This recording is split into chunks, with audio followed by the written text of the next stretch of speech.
साथियों नमस्कार, स्वागत करते हैं आपके अपने YouTube channel physics feed with Ankit पर।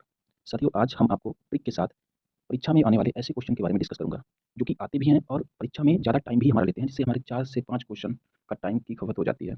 और परीक्षा में हमें इनसे इस चीज़ से बचने के लिए ऐसे क्वेश्चन को जल्द से जल्द कैसे सॉल्व किया जा सकता है, वरन बिना पेन उठाए इसको कैसे सॉल्व किया जा सकता है।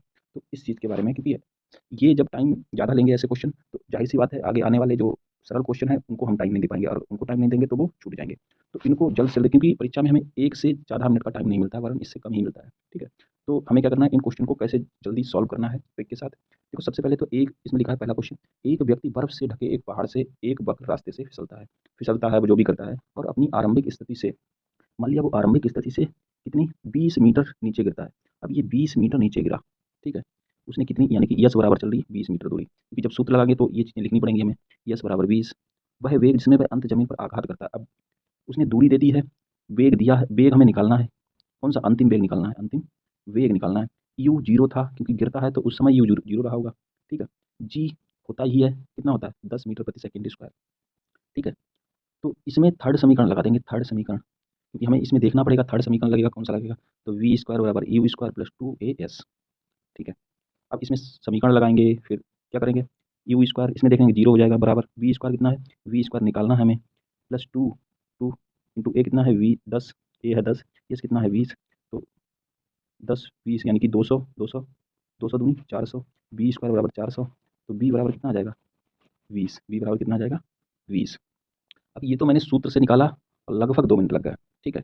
अब इसको ट्रिक से निकालने का तरीका क्या है, चलो ये भी देख लेते हैं। ट्रिक क्या है, ट्रिक हमारी है कि जैसे ही कोई भी वस्तु ऊपर से नीचे जाती है या नीचे से ऊपर जाती है, तो वो पहले सेकंड में, जैसे नीचे से ऊपर जा रही है, नीचे से ऊपर जा रही है, और मान लिया वो 50 मीटर प्रति सेकंड के वेग से ऊपर जा रही है, 50 मीटर प्रति सेकंड के वेग से ऊपर की ओर फेंकी गई है, तो वो क्या करेगी, उस पर लगातार 10 मीटर प्रति सेकंड स्क्वायर का क्या है, थोड़ा काम कर रहा है। तो पहले सेकंड में, फर्स्ट में वो 50 में से 10 घट जाएगा यानी कि 40, फिर 10 घट जाएगा यानी कि दूसरे सेकंड में वो कितना घट जाएगा, फिर 30, ठीक है?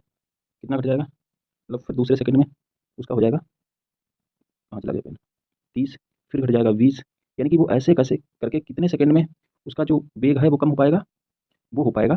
अगर 50 मीटर प्रति सेकंड है तो 5 मिनट में वो जीरो हो जाएगा, जाकर 5 सेकंड में जीरो हो जाएगा।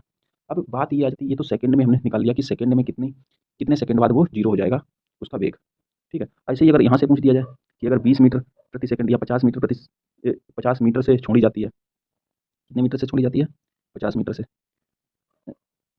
इसमें कह दिया जाए, सॉरी, एक तो ये हो गया नीचे से ऊपर वाला 50 मीटर प्रति सेकंड सेकंड के वेग से ऊपर के लिए फेंकी जाती है। दूसरा कह दिया जाए कि ऊपर से 50, या ये इसमें लिखा है 20 मीटर से फेंकी जाती है। अब ये तो 20 मीटर दूरी है, यहाँ पर क्या था, ये 50 मीटर प्रति सेकंड वेग था। जब भी दूरी की बात हो तो दूरी में हम क्या करते हैं, जैसे पहले सेकंड में वो दूरी तय करती है 5, फिर तय करती है 20, फिर कितनी तय करती है 20, फिर तय करती है, क्योंकि समीकरण होता है यस बराबर U T plus half A T square, इससे निकाल लेंगे हम। हाफ ये होता है 10 टी स्क्वायर, टी का मान 1 हमेशा यूँ सेकंड के रूप में रखते रहेंगे, ठीक है? ये 5, तो 5 टी स्क्वायर के रूप में ये प्रत्येक सेकंड में टी बराबर 1 लगाएंगे तो फर्स्ट सेकंड में, टी बराबर 2 लगाएंगे तो सेकंड सेकंड में 20 आ जाएगा, और थर्ड सेकंड में कितना आ जाएगा 45। तो ये हमें याद रखना है, ये कोड वर्ड है। फर्स्ट सेकंड में 5 मीटर, 2 सेकंड में 20 मीटर, 3 सेकंड में 45, 4 सेकंड में, अब 4 सेकंड में मैंने क्या बताया 5 टी स्क्वायर, ये वाला फार्मूला 5 टी स्क्वायर, ठीक है? तो 5 सेकंड में कितना, 5 सेकंड में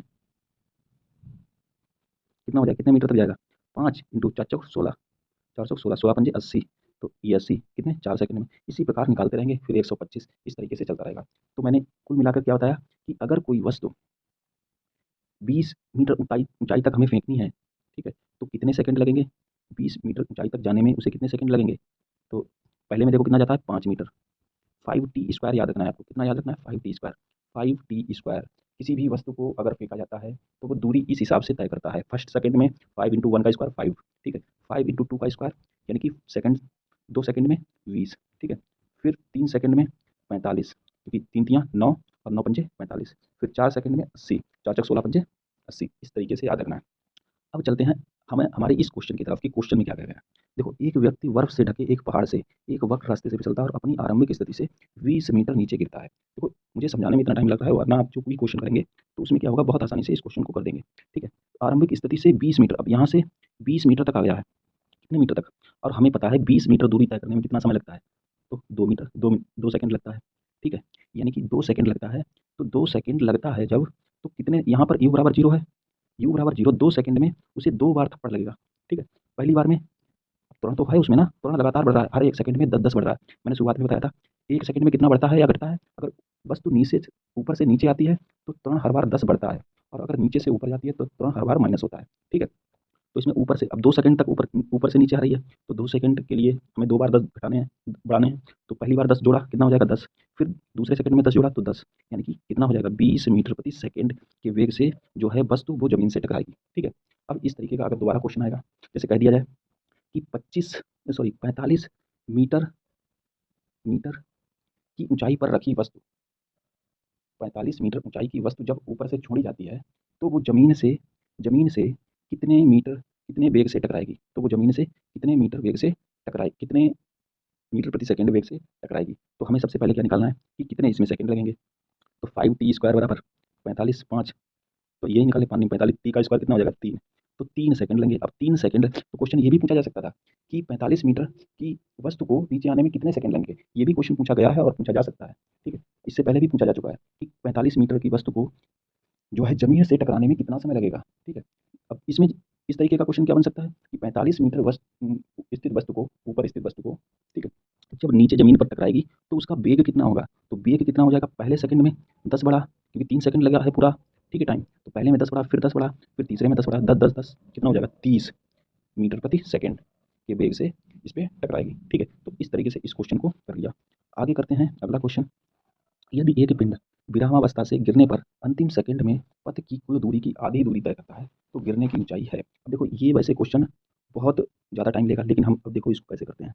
पहले सेकंड में 5, मैंने बताया था पहले सेकंड में कितना, 5, फिर दूसरे सेकंड में 20, फिर तीसरे सेकंड में 45, ठीक है, याद है ना, फिर 80, फिर चौथे में कितना हो जाएगा 125, फिर पाँचवें 125। तो ये कौन सा था, ये था फर्स्ट, ये सेकंड, ये थर्ड, ये फोर्थ, ये फिफ्थ।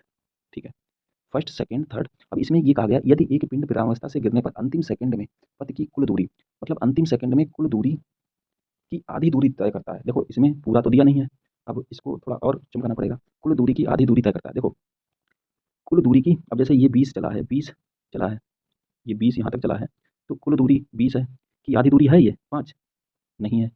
ठीक है, गिरने पर अंतिम सेकंड में पथ की कुल दूरी है 20, और अंतिम सेकंड की दूरी कितनी है 15, क्या है 20, 15 का आधा है नहीं है।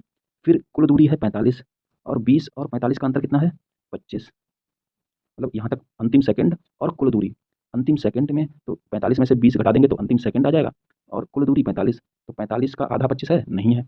आगे बढ़ते हैं, 80 कुल दूरी है, और 45 माइनस 80 ये क्या है उसकी, 45 माइनस 25 ये उसका अंतिम दूरी, तो 80 45 का आधा है, ये तो ज़्यादा हो गया। ठीक है, ये कुल जो है कुल दूरी वो ज़्यादा हो गई, यहाँ पे क्या थी, यहाँ पे कम थी, ठीक है, यहाँ पर ज़्यादा हो गई, यानी कि ये जो है 45 और 80 के बीच में कहीं पे है। ठीक है, 45 और 80 के बीच में, तो 45, देखो 45 और 80 के बीच में जो बिल्कुल बीच में है कौन सी है 57 मीटर।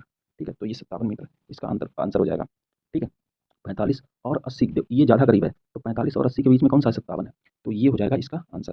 ठीक है, आगे अंतिम क्वेश्चन देख लेते हैं। अंतिम क्वेश्चन है, एक सीधी रेखा में चलने चलते कण का प्रारंभिक वेग 10 मीटर प्रति सेकंड था, इसका मतलब 2 मीटर प्रति सेकंड स्क्वायर है। इस कण द्वारा 5वें सेकंड में चली गई दूरी। देखो, जहाँ पर मैंने जब ऊपर से नीचे और नीचे से ऊपर, इस कॉन्सेप्ट में जो है वो 10 मीटर प्रति सेकंड स्क्वायर का त्वरण, की वृत्तीय त्वरण कितना होता है 10 मीटर प्रति सेकंड स्क्वायर, ये त्वरण लिया था, लेकिन इन्होंने यहाँ पर कितना त्वरण दे दिया है 2 का, तो मैंने वहाँ पर लगाया था 5t² यानी कि 10 का आधा, तो यहाँ पर 2 दिया है तो कितना लगाएंगे 2 का आधा, हाफ 1t²। ठीक है, यानी कि पहले सेकंड में कितनी दूरी चलेगा वो, पहले सेकंड में चलेगा 1, दूसरे सेकंड में चलेगा 2 4, तीसरे सेकंड में चलेगा 3 3 9, और चौथे सेकंड में चलेगा 16, और पाँचवें सेकंड, क्योंकि 4 का स्क्वायर 16, फिर पाँचवें सेकंड में 25। ठीक है, तो 1 का स्क्वायर, 2 का स्क्वायर, 3 का स्क्वायर, इस हिसाब से वो दूरी चलेगा।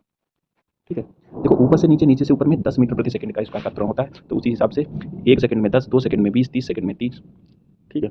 30 मीटर प्रति सेकंड का वेग वो होता था वो, और दूरी क्या होती थी? दूरी क्या होती थी? 5, 20, 45, 80 इस हिसाब से दूरी होती थी, क्योंकि 5 के गुणन में हम उसके वर्ग, 1 का वर्ग, 2 का वर्ग, 3 का वर्ग, 4 का वर्ग इस हिसाब से जोड़ते जाते थे और प्रत्येक सेकंड में वो दूरी आती जाती थी, ठीक है। यहाँ पर 1 का स्क्वायर, तो देखो यहाँ पर क्या हो रहा है? मंदन हो रहा है, यानी कि वो क्या होगा? सबसे अंतिम सेकंड में दूरी जो है वो कम होगी, ठीक है। मंदन में अंतिम सेकंड में दूरी कम होगी, फर्स्ट सेकंड में दूरी ज़्यादा होगी। तो पहली बार जो दूरी तय करेगा वो ज़्यादा होगा, सेकंड में अंतिम में कितना? मैंने कहा कि पहले सेकंड में 1 मीटर, दूसरे सेकंड में 4, ये दूरी कब है? जब जो त्वरण है वो बढ़ रहा है, ठीक है। यहाँ पर मंदन हो रहा है, तो मंदन में जो पहला है वो अंतिम होगा, यानी कि 5वां होगा, तो 5वां क्या होगा? 1। तो यहाँ पर 1 कहीं पे ऑप्शन नहीं दिया है, यानी कि ऑप्शन नंबर सही हो जाएगा कौन-सा? ई, ठीक है। चलिए साथियों, इसी के साथ अपनी क्लास को समाप्त करते हैं। साथियों, अगर क्लास अच्छी लगी है तो प्लीज़ सेशन को लाइक करें, शेयर करें ज़्यादा से ज़्यादा, ताकि अन्य लोगों को भी ये वीडियो मिल सके। और साथियों, ट्रिक कैसी लगी तो प्लीज़ कमेंट में ज़रूर बताएँ, ताकि आगे आने वाली वीडियो में अच्छी से अच्छी ट्रिक लेकर हम आ सकें और हमारा मनोबल बढ़ सके। Thanks for watching. इसी के साथ वीडियो समाप्त करते हैं। जय हिंद, वंदे मातरम, टेक केयर।